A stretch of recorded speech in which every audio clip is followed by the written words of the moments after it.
Good morning students, કેમ છો બધા? આઈ હોપ કે તમે ઘરે ફાઇન હશો. બરાબર. હવે તમને ખ્યાલ છે એ રીતે કે તમે ધોરણ 11માંથી ધોરણ 12માં પ્રવેશી ચૂક્યા છો. ઇટ મીન્સ કે હવે તમારું બોર્ડ આવે છે. તો આજે આપણે અર્થશાસ્ત્રમાં ચેપ્ટર નંબર 1 અર્થશાસ્ત્રમાં આલેખ, એનાથી પહેલાં અર્થશાસ્ત્રમાં કેવા પ્રકારની પેપર સ્ટાઇલ છે તમને બોર્ડમાં પૂછાશે, તો એના વિશે આપણે થોડીક ઘણી પહેલાં ચર્ચા કરી લઈએ, પછી આપણે પાઠમાં આગળ અભ્યાસ કરીશું. તો તમને બોર્ડમાં છે કેવા પ્રકારની પેપર સ્ટાઇલ પૂછાય છે. તમને હવે ટોટલ 100 માર્ક્સનું પેપર હશે. 100 માર્ક્સના પેપરમાં તમને 10 વિકલ્પો હશે, 10 1-2 વાક્યમાં ઉત્તરો હશે. એટલે સેક્શન એમાં તમારે વિકલ્પ હશે, સેક્શન બીમાં તમારે એક વાક્યમાં ઉત્તર આપો એ હશે. સેક્શન સીમાં હશે ટૂંકમાં ઉત્તર આપો. બરાબર. હવે સેક્શન સીમાં છે તમારે 14 પ્રશ્નો હશે અને ટોટલ ગુણ પ્રત્યેકનો 2 ગુણ હશે. એટલે ટોટલ 28 માર્ક્સનો સેક્શન સી હશે. પછી સેક્શન ડી આવશે. સેક્શન ડી હશે પ્રશ્નોના મુદ્દાસર ઉત્તર આપો. હવે મુદ્દાસર ઉત્તરો છે ટોટલ 9 હશે, પ્રત્યેકના 3 ગુણ હશે. એવી રીતે સેક્શન ડી છે આખો 27 માર્ક્સનો છે, તમારે અટેન્ડ કરવાનો હશે. અને પછી આવે છે સેક્શન ઈ. સેક્શન ઈમાં હશે ટોટલ 5 પ્રશ્નો, પ્રત્યેકનો 1 ગુણ હશે. એટલે 25 માર્ક્સનો છે સેક્શન ઈ હશે. એમાં તમને એક આલેખ પૂછાય છે, તો આલેખ છે તમારે અટેન્ડ કરવાનો રહેશે. કેમ કે એના છે જો તમે આલેખ અટેન્ડ કરશો તો રોકડા 5 માર્ક્સ છે તમને મળી શકે એમ છે. એટલે total section A, section B, section C, section D અને સેક્શન ઈ ટોટલ 5 વિભાગ હશે. સેક્શન એના 10 માર્ક્સ હશે, સેક્શન બીમાં પણ 10 માર્ક્સ હશે, સેક્શન સીમાં 28 માર્ક્સ અને 14 પ્રશ્નો હશે. સેક્શન ડીમાં હશે 9 પ્રશ્નો 27 ગુણ અને સેક્શન ઈમાં હશે 5 પ્રશ્નો અને 25 ગુણ. વિદ્યાર્થી મિત્રો, તમારે આ એક્ઝામમાં છે આવી પેપર સ્ટાઇલ તમને પૂછાશે. અને તમારે નોટબુક ઇકોની છે, નોટબુક અને આલેખ પોથી બંને બનાવવાની રહેશે. કેમ કે આપણે છે આલેખ પણ 5 માર્ક્સમાં પૂછાય છે, તો આપણે આલેખની પ્રેક્ટિસ કરવાની રહેશે. તો એ પ્રેક્ટિસ છે તમે અલગથી આલેખ પોથી બનાવી અને એમાં છે બધા વ્યવસ્થિત રીતે આલેખ દોરવાના રહેશે. તો ઇકોનોમિક્સની ચોપડી, ઇકોનોમિક્સની નોટબુક અને એક આલેખ પોથી, એમ 3 વસ્તુ છે તમારે બનાવવાની રહેશે, નોટબુક અને આલેખ પોથી. હવે આપણે જોઈએ સૌથી ફર્સ્ટ ચેપ્ટર છે અર્થશાસ્ત્રમાં આલેખ. તો અર્થશાસ્ત્રમાં આલેખમાંથી પહેલા ચેપ્ટરમાંથી તમને એક વાક્ય, ટૂંકમાં ઉત્તર, મુદ્દાસર ઉત્તર અને એક આલેખ, એમ ટોટલ 8 માર્ક્સનું પૂછાય છે. ટોટલ છે એ 8 ગુણનું તમારે પૂછાય છે પહેલા ચેપ્ટરમાંથી. બરાબર. તો ચાલુ કરશું આપણે ચેપ્ટર નંબર 1માં અર્થશાસ્ત્રમાં આલેખ. જોઈએ એની પ્રસ્તાવના શું કહે છે કે અર્થશાસ્ત્રમાં વાસ્તવિક જીવનમાં બનતી વિવિધ આર્થિક ઘટનાઓની સમજૂતી અપાય છે અને તેનું વિશ્લેષણ પણ કરવામાં આવે છે. શું કહે છે?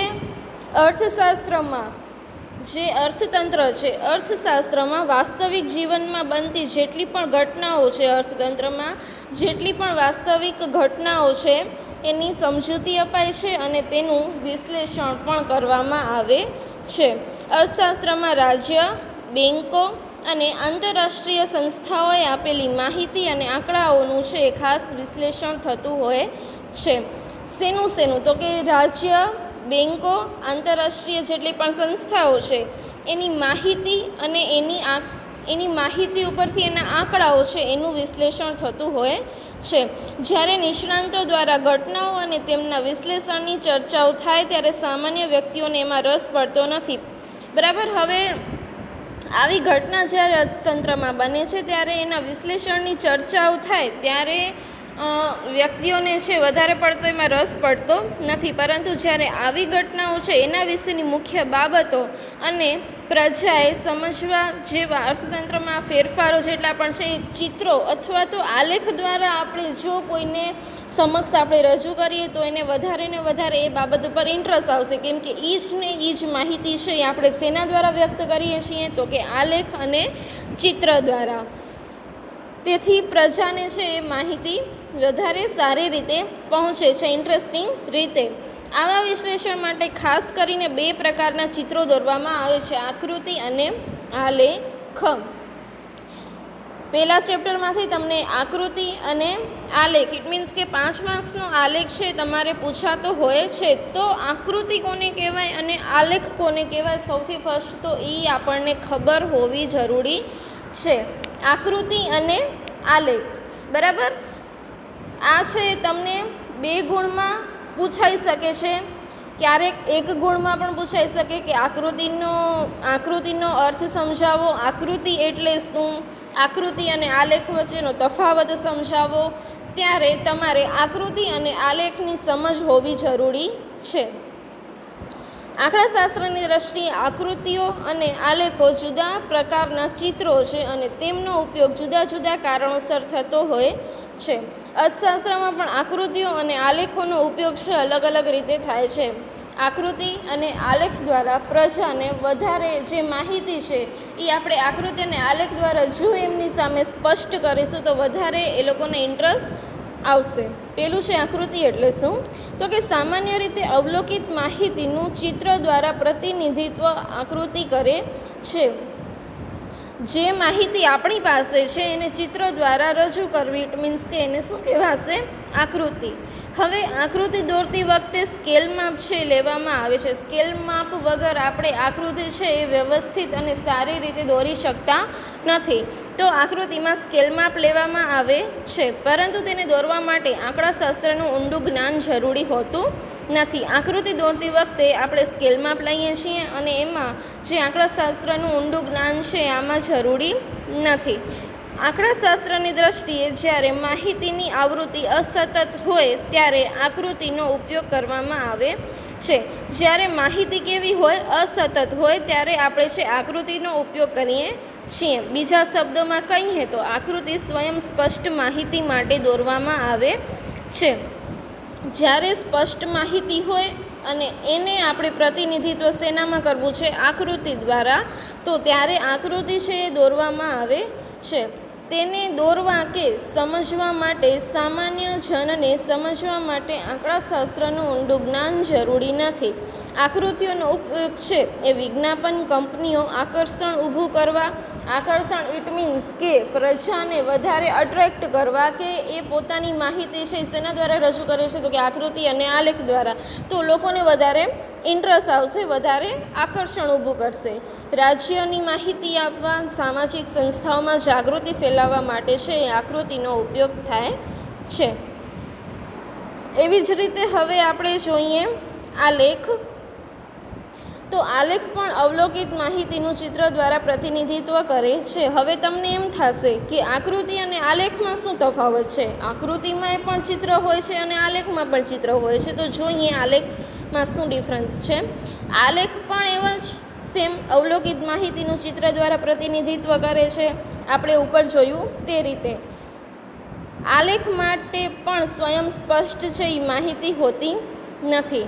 હવે જ્યારે આકૃતિમાં શું હોય છે કે સ્વયં સ્પષ્ટ માહિતી ઉપલબ્ધ હોય છે, જ્યારે આલેખમાં છે એ વપરાતી જે માહિતી છે એ સ્પષ્ટ હોતી નથી. જ્યારે માહિતીને સતત આવૃત્તિમાં દર્શાવાતી હોય ત્યારે આલેખ દોરવામાં આવે છે.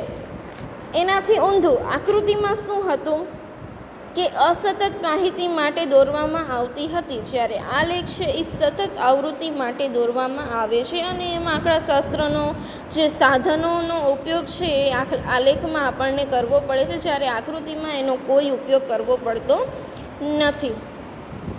એટલે સૌથી ફર્સ્ટ તમને એ તફાવત ખબર પડી ગયો કે આકૃતિ છે એ અસતત માહિતી માટે દોરવામાં આવે છે અને આલેખ છે સતત માહિતી માટે દોરવામાં આવે છે. જ્યારે આમાં આંકડાશાસ્ત્રનું ઊંડું જ્ઞાન છે જરૂરી નથી, પરંતુ આલેખમાં આંકડાશાસ્ત્રનું ઊંડું જ્ઞાન જરૂરી છે. વળી અન્ય પ્રકારની અસ્પષ્ટ આંકડાકીય માહિતી માટે પણ આલેખ દોરવામાં આવે છે. આલેખમાં છે એ શું થાય છે કે અસ્પષ્ટ આંકડાકીય માહિતી છે એના માટે પણ આલેખ છે એ દોરવામાં આવે છે. આલેખ દોરવા અને સમજવા માટે આંકડાશાસ્ત્રનું ઊંડું જ્ઞાન જરૂરી બને છે. બીજો તફાવત આપણે જોયો કે આકૃતિમાં આંકડાશાસ્ત્રનું ઊંડું જ્ઞાન જરૂરી નથી, આલેખમાં આંકડાશાસ્ત્રનું ઊંડું જ્ઞાન જરૂરી છે.